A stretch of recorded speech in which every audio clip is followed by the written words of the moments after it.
İğnə fobiyası ilə əlaqədar seans elədik. 3-5 dəqiqəlik.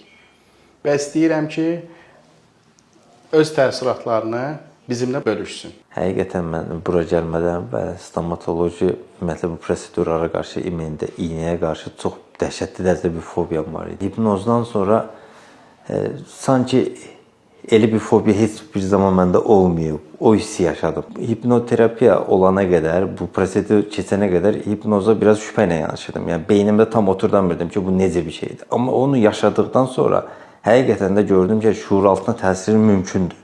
Və şuur altına təsirlə hər bir şey dəyişmək olar. Oradakı travmaları da götürmək olar, orada qorxu hisslərini də götürmək olar.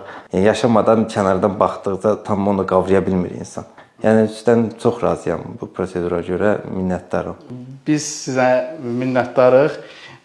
Təəssüratlarınızı bölüşdünüz və bizim izləyicilərimizə məlumatlarını, hisslərini bildirdin. Təşəkkür edirəm.